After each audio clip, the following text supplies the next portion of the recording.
भक्तगणों, आज आपको श्रीमद् देवी भागवत प्रथम स्कंध में सुखदेव जी का व्यास जी के आश्रम में वापस आना, विवाह करके संतानोपति करना तथा परम सिद्धि की प्राप्ति करना, यह कथा आपको भागवत पुराण में बताऊंगा। आप इसको ध्यान पर सुने और भक्तगणों, इस चैनल को लाइक करें, सब्सक्राइब जरूर करें। भक्ति वहां आपका कल्याण करेगी। सुनिए, सुखदेव जी बोले, हे महाराज, मेरे हृदय में यह शंका हो रही है कि माया में लिप्त रहते हुए कोई मनुष्य इस पर कैसे हो सकता है। शास्त्र का ज्ञान प्राप्त करके नित्यानित्य का विचार करने पर भी चित्त से मोह नहीं दूर होता, तब भला वह मनुष्य मुक्त कैसे हो सकेगा। मनुष्य के मन में स्थित मोह को दूर करने के लिए केवल शास्त्र बोध ही समर्थ नहीं हो सकता। जैसे केवल दीप जलाने की बात करने से अंधकार दूर नहीं होता, अथवा बुद्धिमान मनुष्य को चाहिए कि वे कभी किसी से द्वेष भाव न रखे, परंतु हे निर्पश्रेष्ठ, ग्रस्त से वह कैसे संभव है। अभी भी आपकी धन प्राप्ति की कामना, राज सुख तथा युद्ध में विजय प्राप्त करने की अभिलाषा शांत नहीं हुई है, तब आप जीवन मुक्त कैसे हो सकते हैं। अभी भी चोरों के प्रति चोर बुद्धि तथा तपस्वियों के प्रति साधु बुद्धि आपकी है ही। अपने पराई का भेदभाव भी अभी आप में है, तो फिर ही राजन आप विधेय कैसे। अभी आप कटु तिक्त कशेले एवं खट्टे रसों का तथा भले बुरे का ज्ञान रखते ही हैं। हे राजन, आपका चित्त शुभ कर्मों में रमता है, अशुभ कर्मों में नहीं। जागृत स्वप्न सुषुप्त ये अवस्थाएं अभी आपको समय अनुसार होती है, तब भला आपको तुरीय अवस्था कैसे प्राप्त होती होगी। हे राजन, घोड़े, रथ, हाथी तथा पैदल सैनिक ये सब मेरे अधीन हैं और मैं इन सब का स्वामी हूं। ऐसा आप अपने को मानते हैं या नहीं। आप मधुर भोजन को प्रसन्नतापूर्वक अथवा बेमन से खाते ही होंगे। हे निर्विशिष्ट, आप माला और सर्प में क्या समान दृष्टि वाले हैं। हे राजन, मुक्त पुरुष तो वह कहलाता है जो मिट्टी के ठेले और स्वर्ण को समान समझता हो, सब जीवों में एकात्मा बुद्धि रखता हो तथा जीव मात्र का उपकार करता हो। मेरा मन घर स्त्री आदि में कभी नहीं लगता, इसीलिए अकेले ही निस्पृह भाव से मैं सदा विचरण करता हूँ। यही मेरा विचार है। निसंग, ममता रहित और शांत होकर केवल पत्र, मूल, फल इत्यादि ग्रहण करता हुआ मैं द्विदंत एवं अपरिग्रही होकर मिर्ग की भांति स्वतंत्र विचरण करूंगा। हे पार्थिव, ग्रह, धन तथा रूपवती स्त्री से मुझ विरक्त चित्त और कोणातीत का क्या प्रयोजन है। आप अनेक प्रकार की राग देशयुक्त बातें सोचते हैं, फिर भी मैं विमुक्त हूं, ऐसा आप कहते हैं। यह सब मुझे तो केवल आपका दंभ ही जान पड़ता है। आपको कभी शत्रु की, कभी धन की तथा कभी सेना की चिंता रहती है। तभी राजन, आप निश्चित कहां। सौलभाहारी अटल व्रत वाले जो बेखानस मुनि हैं, वे इस संसार की अनित्यता को जानते हुए भी इसमें आसक्त हो जाते हैं। राजन, आपके वश में उत्पन्न सभी राजाओं का, आपके वंश में उत्पन्न सभी राजाओं का नाम विधेय यह हो जाता है। इसमें भी आप धोखा समझिए, दूसरा कुछ नहीं। जिस प्रकार किसी मूर्ख का नाम विद्याधर, जन्मांध का नाम दिवाकर तथा दरिद्री मनुष्य का नाम लक्ष्मीधर रखना निस्तक है, उसी प्रकार पूर्व काल में आपके वंश में उत्पन्न जिन जिन राजाओं को मैंने सुना है वे नाम से विधे प्रसिद्ध हुए हैं, कर्म से नहीं। हे नृप, आपके कुल में पहले निमि नाम के राजा हो चुके हैं। उन राजसी ने एक बार अपने गुरु वशिष्ठ मुनि को यज्ञ के लिए निमंत्रित किया। उस समय वशिष्ठ जी ने उनसे कहा कि आपसे पहले इंद्र ने मुझे यज्ञ के लिए आमंत्रित कर रखा है।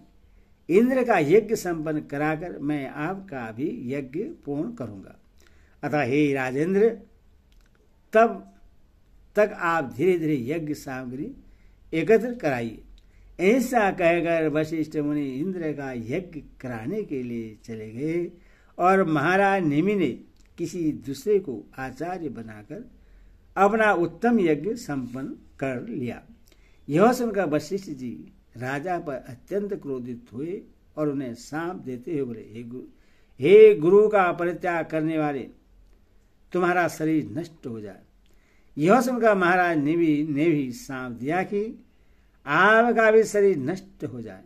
इस प्रकार वे दोनों एक दूसरे के शाप से नष्ट हो गए, ऐसा मैंने सुना है। हे राजेंद्र, विधेय होकर भी राजा ने अपने गुरु को स्वयं शाप क्यों दे डाला? हे नृपश्रेष्ठ, यह तो मेरे मन में परिहास जैसा प्रतीत हो रहा है। जनक जी बोले, हे विप्रवर, आपने ठीक ही कहा है, इसमें मिथ्या कुछ भी नहीं है, ऐसा मैं मानता हूं। फिर भी आप मेरी बात सुने। हे विपेंद्र, गुरु व्यास जी मेरे परम पूज्य हैं। उन अपने पिता का साथ त्याग करके आप वन में जाना चाहते हैं। वहां भी तो मृग आदि पशुओं के साथ आपका स्नेह संबंध रहेगा ही, इसमें संदेह नहीं है। पृथ्वी जल आदि महाभूत तो सर्वत्र ही विद्यमान है, तब आप निशंक कैसे हो पाएंगे? और फिर हे मुनि, भोजन आदि की भी चिंता रहेगी ही, तो आप निश्चित कैसे रहेंगे? जिस प्रकार आपको वन में दंड और मृग चरम की चिंता बनी रहेगी, उसी प्रकार मुझ विचारशील राजा को भी राज्य संबंधी चिंता तो होगी ही।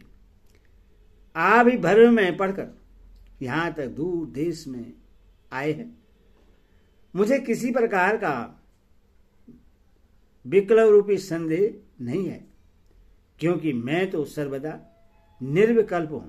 हे विप्र, मैं सुख से भोजन करता हूं और सुखपूर्वक शयन करता हूं। हे मुनि, मैं बद्ध नहीं हूं।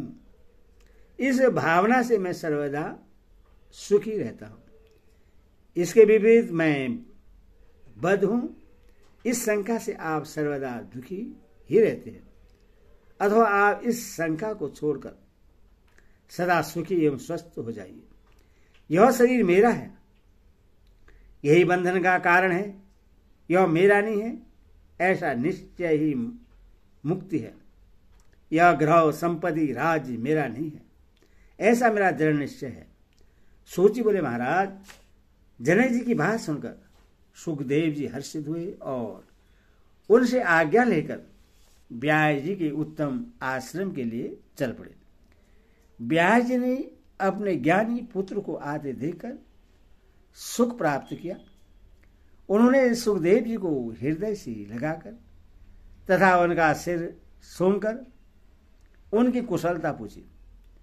सब शास्त्रों में कुशल एवं वेदाध्ययन में तत्पर श्री सुखदेव जी ने अपने पिता के साथ उस रमणीय आश्रम में सावधान होकर रहने लगे।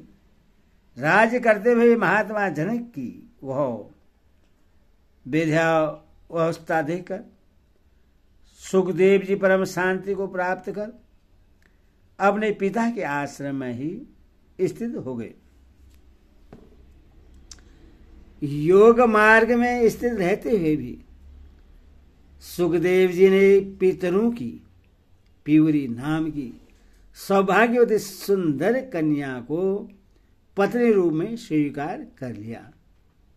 उन्होंने उससे कृष्ण, गौरपर्व, भूरी और देवश्रुत नामक 4 पुत्र उत्पन्न किए।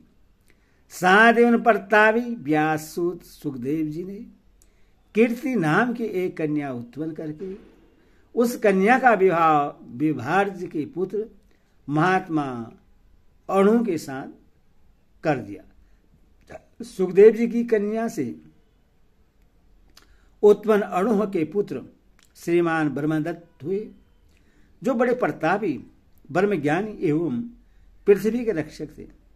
वे कुछ समय के बाद देवर्षि नारद के उपदेश से और परम श्रेष्ठ ब्रह्म तत्व का ज्ञान पाकर योग मार्ग का आश्रय लेकर राज्य का भार अपने पुत्र को सौंपकर बद्रिकाश्रम चले गए।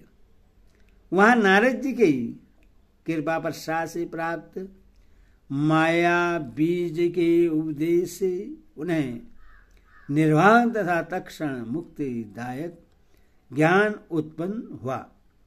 उधर सुखदेव जी भी अपने पिता का साथ त्याग कर कैलाश के सुरमयी शिखर पर चले गए और निसंग भाव से अविचल ध्यान लगाकर स्थित हो गए।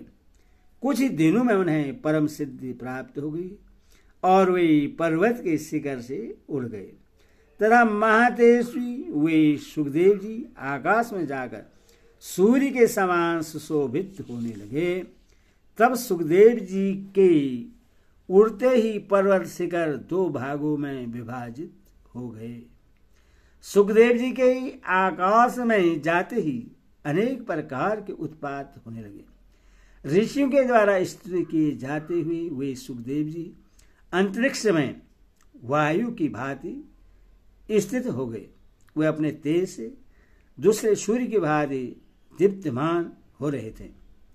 इसी बीच पुत्र के वियोग से व्यग्र होकर ब्याजी बार बार हा पुत्र कहते हुए उस पर्वत की चोटी पर पहुंचे जहां सुखदेव जी रहते थे। थके हुए ब्याजी को दीन भाव से करुण कर्दन करते हुए देखकर सभी जीवों में साक्षी रूप से विद्यमान परमात्मा ने प्रतिध्वनि के रूप में उत्तर दिया। आज भी उस पर्वत की सिर पर वैसी ही प्रतिध्वनि स्पष्ट सुनाई देती है। अपने प्रिय पुत्र सुखदेव जी के विरह में हा पुत्र कहकर विलाप करते हुए व्यास जी को शोक संतप्त देखकर साक्षात शंकर जी वहां आकर उन्हें संताना देने लगे। हे व्यास जी, आप शोक मत कीजिए, आपके पुत्र श्रेष्ठ योगवेता है। उन्होंने अकृतात्माओं के लिए भी दुर्लभ परम गति प्राप्त कर ली है। अतः ब्रह्म ज्ञान रखने वाले आपको उन ब्रह्मज्ञानी सुखदेव के लिए चिंता नहीं करनी चाहिए। हे पवित्रतमन, सुखदेव के समान पुत्र के द्वारा आपकी महान कीर्ति हुई है। व्यास जी बोले, हे देवेश, हे जगतपति, मैं क्या करूं? शोक दूर नहीं हो रहा है। पुत्र दर्शन की लालसा वाले मेरे नेत्र अतृप्त हैं। महादेव जी बोले, अब आप अपने पुत्र की रमणी छाया अपने पास सर्वदा विद्यमान देखेंगे। हे मुनिवर, हे परतम, उस छाया को देखकर आप अपना शोक दूर कीजिए। सूत जी बोले, तदंतर व्यास जी ने अपने पुत्र सुखदेव जी की ओजस्वी छाया देखी। उन्हें वरदान देकर शंकर जी वहीं अंतर्ध्यान हो गए। महादेव जी के अंतहित हो जाने पर व्यास जी भी अपने आश्रम को लौट आए। सुखदेव जी के वियोग से संतप्त होकर वे अत्यंत दुखी रहने लगे। इति श्रीमद्देवी भागवते महापुराणे षष्ठाव दश सहस्राणां सहितानां पार्थवस्कन्धे शुकस्य व्यूहादिकारी वर्णनम नामोकोविषु अध्यायो हरि ओम तस्सत्।